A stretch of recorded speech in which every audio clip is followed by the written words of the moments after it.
ഇടതുമുന്നണി സർക്കാർ നിയമിച്ച പ്രത്യേക അന്വേഷണ സംഘം CPM-കാരെ സഹായിക്കുന്ന നിലപാടാണ് എന്നും സ്വീകരിച്ചിട്ടുള്ളത്.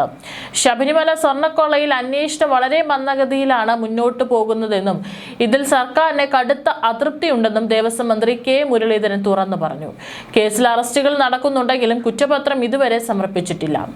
ഈ മാസം അവസാനം കുറ്റപത്രം സമർപ്പിച്ചില്ലെങ്കിൽ അന്വേഷണ പുരോഗതിയിൽ സർക്കാരിന്റെ അതൃപ്തി ഹൈക്കോടതിയെ അറിയിക്കും.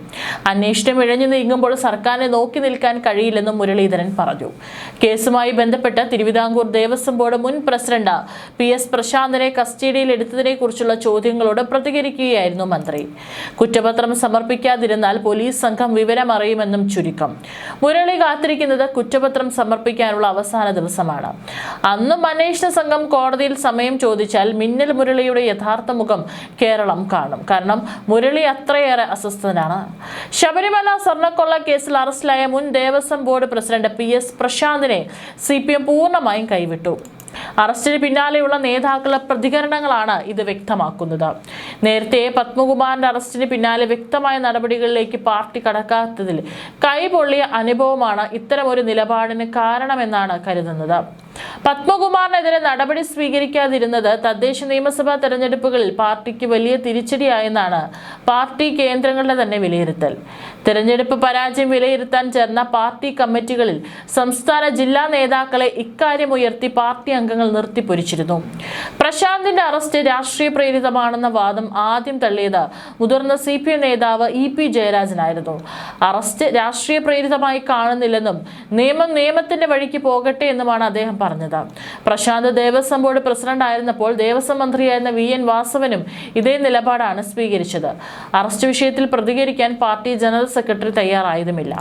10 വർഷം സംസ്ഥാനം ഭരിച്ച പിണറായി സർക്കാർ നിയമിച്ച 5 ദേവസ്വം ബോർഡ് പ്രസിഡന്റുമാരിൽ 3 പേർ ശബരിമല സ്വർണ്ണക്കൊള്ളയുമായി ബന്ധപ്പെട്ട് അറസ്റ്റിലായത് പാർട്ടിയെ വലിയ രീതിയിൽ പ്രതിരോധത്തിലാക്കിയിട്ടുണ്ട്. ശബരിമല വിഷയത്തിൽ കരുതലോടെ നീങ്ങിയില്ലെങ്കിൽ കടുത്ത തിരിച്ചടി ഉണ്ടാകുമെന്ന് ഇതിനകം തന്നെ CPM-ന് വ്യക്തമായിട്ടുണ്ട്. ഇതും പ്രശാന്തിനെ കൈവിടാൻ കാരണമായെന്നാണ് വിലയിരുത്തുന്നത്. കോൺഗ്രസിൽ നിന്ന് CPM-ലെത്തിയ പ്രശാന്തിനെ ഉടൻ തന്നെ ദേവസ്വം ബോർഡ് പ്രസിഡന്റ് സ്ഥാനം നൽകിയതിൽ പാർട്ടിയിലെ മുതിർന്ന നേതാക്കൾക്കുൾപ്പെടെ എതിർപ്പുണ്ടായിരുന്നു. പാർട്ടി മാറി വന്ന ഉടൻ മറ്റാർക്കും ഇത്ര വലിയ സ്ഥാനം നൽകുന്ന രീതി CPM-നുണ്ടായിരുന്നില്ല. കമ്മിറ്റികളിൽ ഉൾപ്പെടെ പലരും ഈ വിഷയം ഉയർത്തിയെങ്കിലും അതിന് വേണ്ടത്ര പിന്തുണ കിട്ടിയില്ല. പ്രശാന്തിന്റെ നേതൃത്വത്തിൽ നടത്തിയ ആഗോള അയ്യപ്പ സംഗമവും തെരഞ്ഞെടുപ്പിൽ പാർട്ടിക്ക് തിരിച്ചടിയായെന്ന ആക്ഷേപവും തെരഞ്ഞെടുപ്പ് പരാജയത്തിന് പിന്നാലെ ഉയർന്നിരുന്നു. ഇന്നലെ രാവിലെയാണ് തിരുവനന്തപുരം ഏണിക്കരയിലെ വീട്ടിൽ നിന്നാണ് പ്രത്യേക അന്വേഷണ സംഘം കസ്റ്റഡിയിലെടുത്തത്. പിന്നീട് കൊല്ലത്തെത്തിച്ച ശേഷമാണ് അറസ്റ്റ്. പ്രശാന്തിന് പുറമെ തിരുവാഭരണ കമ്മീഷണറായിരുന്ന റെജിലാൽ, ബോർഡ് അംഗം അജികുമാർ എന്നിവരുടെയും അറസ്റ്റ് ഇന്ന് രേഖപ്പെടുത്തും. അറസ്റ്റിന് പിന്നിൽ സർക്കാരിന്റെ രാഷ്ട്രീയ നീക്കമാണെന്ന് ആരോപിച്ച് പ്രശാന്ത് കഴിഞ്ഞ ദിവസം രാവിലെ ഒരു കുറിപ്പ് ഫേസ്ബുക്ക് പോസ്റ്റ് പങ്കുവച്ചിരുന്നു. സത്യസന്ധമായി പ്രവർത്തിക്കുകയും 2019 ശബരിമല സ്വർണ്ണക്കൊള്ള പുറത്തുവരാൻ നിമിത്തമാവുകയും ചെയ്ത ബോർഡിനെ പ്രതിപട്ടികയിൽ ചേർത്തിരിക്കുകയാണെന്നാണ് കുറിപ്പിലുള്ളത്. 2025 സ്വർണ്ണപ്പാളി കടത്തലുമായി ബന്ധപ്പെട്ട് അന്നത്തെ ഭരണസമിതിക്കെതിരെ അന്വേഷണം നടത്തി കേസെടുക്കണമെന്ന് ഹൈക്കോടതി നിർദ്ദേശിച്ചിരുന്നു. എന്നാൽ പ്രത്യേക കേസായി ഇതിനെ പരിഗണിക്കുന്നതിന് പകരം 2019 സ്വർണ്ണക്കൊള്ളയുടെ തുടർച്ചയായി അന്വേഷിക്കാനാണ് SIT തീരുമാനിച്ചിരിക്കുന്നത്. ഇതിൽ പ്രധാനപ്പെട്ട 3 പ്രതികളെയാണ് ഇന്നലെ അറസ്റ്റ് ചെയ്തത്, അതും മുരളി വടിയെടുത്ത ശേഷം. പ്രതികളെ നിയമത്തിന് മുന്നിൽ എത്തിക്കാൻ ആഭ്യന്തരമന്ത്രി രമേശ് ചെന്നിത്തലയും പച്ചക്കൊടി കാട്ടിയിരുന്നു. ഇല്ലെങ്കിൽ മുരളി കിടത്തി പൊറുപ്പിക്കില്ലെന്ന് ചെന്നിത്തലയ്ക്ക് നന്നായി അറിയാം. മുരളി പരസ്യ വിമർശനം തുടങ്ങും മുമ്പ് വിഷയം കൈകാര്യം ചെയ്യാൻ DGPക്ക് ചെന്നിത്തല നിർദ്ദേശം നൽകി. എന്നാൽ പ്രശാന്തിന്റെ അറസ്റ്റിന് ശേഷവും പോലീസിന് അതിരൂക്ഷമായ ഭാഷയിലാണ് മുരളി വിമർശിച്ചത്. പോലീസിനെ വിമർശിക്കുക എന്നാൽ സർക്കാർ വിമർശിക്കുക എന്നാണ് അർത്ഥം. കോടതി ഇടപെടൽ മൂലം ശബരിമല സ്വർണ്ണക്കൊള്ളയിൽ സർക്കാരിന് ഒന്നും ചെയ്യാൻ കഴിയുന്നില്ലെന്ന് ദേവസ്വം മന്ത്രി കെ മുരളീധരൻ മാധ്യമങ്ങളോട് പറഞ്ഞു. SIT കുറ്റപത്രം സമർപ്പിക്കുന്നില്ല. ഇത് സ്വർണ്ണക്കൊള്ള നടത്തിയവർക്ക് രക്ഷപ്പെടുന്നതിന് സഹായകമാകും. കോടതിയോട് ധിക്കാരമോ ബഹുമാനക്കുറവോ ഇല്ല. എന്നാൽ സർക്കാരിനെ കുറച്ച് സ്വാതന്ത്ര്യം വേണം, തീരുമാനമെടുക്കാൻ അധികാരം വേണം. സർക്കാരിന്റെ ഭാഗത്ത് തെറ്റുണ്ടെങ്കിൽ കോടതിക്ക് തിരുത്താം. ഒരു വശത്ത് കോടതി, മറുവശത്ത് ബോർഡ് എന്ന നിലയിലാണ്. താഴമൺ തന്ത്രി സംശയമുനയിലാണ്. തന്നെ തന്ത്രിസ്ഥാനത്ത് നിന്ന് മാറ്റി മകനെ നിയമിക്കണമെന്ന് തന്ത്രി ആവശ്യപ്പെട്ടു. ബോർഡ് തീരുമാനം കോടതിക്ക് വിട്ടു. ഈ നിലപാട് ശരിയല്ല. കസ്റ്റഡിയിൽ എടുക്കുന്നതിന് തൊട്ടു മുമ്പ് തനിക്കെതിരെയുള്ള നടപടി രാഷ്ട്രീയ പ്രേരിതമാണെന്ന് ആരോപിച്ച് PS പ്രശാന്ത് വ്യാഴാഴ്ച രാവിലെ പങ്കുവച്ച ഫേസ്ബുക്ക് പോസ്റ്റിനോട് പ്രതികരിക്കവേ LDF സർക്കാരിന്റെ കാലത്താണ് പ്രശാന്തിനെ ആദ്യം ചോദ്യം ചെയ്തതെന്നും മന്ത്രി പറഞ്ഞു. അന്നത്തെ ചോദ്യം ചെയ്യലിന്റെ തുടർച്ചയായിട്ടാകാം SITയുടെ ഇപ്പോഴത്തെ നടപടിയെന്നും മുരളീധരൻ അഭിപ്രായപ്പെട്ടു. SIT ഉദ്യോഗസ്ഥരെ വിളിച്ചോ അഭിപ്രായങ്ങൾ തേടിയോ നിർദ്ദേശങ്ങൾ നൽകിയോ സർക്കാർ അന്വേഷണത്തിൽ ഒരു തരത്തിലും ഇടപെട്ടിട്ടില്ലെന്നും അദ്ദേഹം വ്യക്തമാക്കി. എന്നാൽ അന്വേഷണം ഇഴഞ്ഞു നീങ്ങുന്നതിലുള്ള സർക്കാരിന്റെ അതൃപ്തി പലതവണ വ്യക്തമാക്കിയിട്ടുണ്ട്. പ്രശാന്തിനെതിരെയുള്ള SIT നടപടിയോടെ കേസിൽ തങ്ങൾക്ക് യാതൊരു പങ്കുമില്ലെന്നും ഇനി LDFന് അവകാശപ്പെടാനാകില്ലെന്നും അദ്ദേഹം കൂട്ടിച്ചേർത്തു.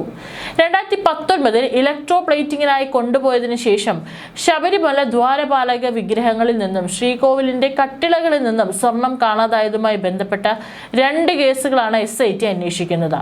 പ്രശാന്ത് ദേവസ്വം ബോർഡ് പ്രസിഡന്റായിരുന്ന 2025 നടന്ന സമാനമായ ഇലക്ട്രോ പ്ലേറ്റിംഗ് പ്രവൃത്തികളെ കുറിച്ചും അന്വേഷിക്കുന്നുണ്ടെന്നും SIT അടുത്തിടെ ഹൈക്കോടതിയെ അറിയിച്ചിരുന്നു. 2023 മുതൽ 2025 വരെയാണ് പ്രശാന്ത് ബോർഡിനെ നയിച്ചിരുന്നത്. 2025 സെപ്റ്റംബറിലെ ഇലക്ട്രോ പ്ലേറ്റിംഗ് വേളയിൽ സ്വർണം കവർന്നതായുള്ള ആരോപണത്തിലേക്ക് അന്വേഷണവും ദ്വാരപാലക വിഗ്രഹ കേസുമായി കൂട്ടിച്ചേർത്തതായി കോടതിയിൽ SIT വ്യക്തമാക്കിയിട്ടുണ്ട്. അതായത് പ്രശാന്തിനെതിരെ കൃത്യമായ തെളിവുണ്ടെന്ന് ചുരുക്കം. ഇത്രയും തെളിവുണ്ടായിട്ട് മുരളി വടിയെടുക്കുന്നത് വരെ മിണ്ടാതിരുന്നത് എന്തുകൊണ്ടാണെന്നാണ് അറിയേണ്ടത്.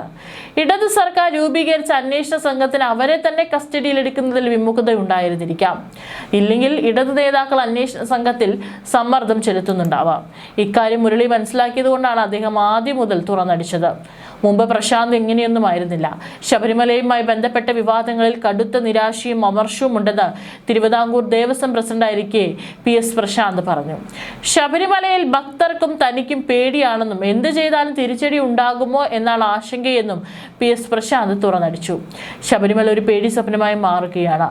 ഭക്തർക്ക് എന്തെങ്കിലും സമർപ്പിക്കാൻ പേടിയാണെന്നും ദൈനംദിന കാര്യങ്ങൾ ചെയ്യാൻ തനിക്ക് പേടിയുണ്ടെന്നും PS പ്രശാന്ത് പറഞ്ഞു. മറ്റ് ക്ഷേത്രങ്ങൾക്കൊന്നുമില്ലാത്ത തടസ്സം ശബരിമലയിലുണ്ട്. ദൈനംദിന കാര്യത്തിലും താന്ത്രിക കാര്യത്തിലും തടസ്സം എന്ന് താൻ പറയുന്നില്ലെന്നും സ്വർണ്ണപ്പാളി ഇളക്കി അറ്റകുറ്റപ്പണിക്ക് കൊണ്ടുപോയതിൽ ഏത് അന്വേഷണവും നടക്കട്ടെ എന്നും എല്ലാം സുതാര്യമാകണമെന്നും PS പ്രശാന്ത് പറഞ്ഞു. ശബരിമലയിലെ ദ്വാരപാലകരുടെ സ്വർണ്ണപ്പാളി അറ്റകുറ്റപ്പണിക്കായി ഇളക്കി സംഭവത്തിലെയും ആഗോള അയ്യപ്പ സംഗമത്തിലെയും കോടതി ഇടപെടലുകൾക്കിടെയാണ് ദേവസ്വം പ്രസിഡന്റിന്റെ കടുത്ത നിരാശ പ്രകടിപ്പിച്ചുകൊണ്ടുള്ള ഈ ഒരു പ്രതികരണം പുറത്തുവരുന്നത്. കൃത്യമായ മാനദണ്ഡ പ്രകാരമാണ് ദ്വാരപാലകരുടെ സ്വർണ്ണപ്പാളി ഇളക്കി അറ്റകുറ്റപ്പണിക്ക് അയച്ചത്. മുമ്പ് സ്വർണം ഒട്ടിക്കുകയായിരുന്നു, പിന്നീടാണ് ഇലക്ട്രോ പ്ലേറ്റിംഗ് ആയത്. അതിലെ സംശയമാണ് പ്രശ്നത്തിനിടയാക്കിയത്. ഇപ്പോൾ ദർശനത്തിന് വരുന്നതിന് ആളുകൾക്ക് ഭയമാണ്. ഇനി എങ്ങനെ മുന്നോട്ട് കൊണ്ടുപോകുമെന്ന് അറിയില്ല. എങ്ങനെയാണ് ദൈനംദിന വികസനം കൊണ്ടുപോകുന്നതിൽ എന്ന് തനിക്കും പേടിയുണ്ട്. ശബരിമലയുമായി ബന്ധപ്പെട്ട് യാതൊരു ആശങ്കയും ഉണ്ടാകാൻ പാടില്ല. അതിനായി ഒരു രൂപരേഖ ഉണ്ടാക്കണം. ഇല്ലെങ്കിൽ ദൈനംദിന കാര്യങ്ങൾ നടത്തി മുന്നോട്ട് പോകാൻ തടസ്സമായിരിക്കും.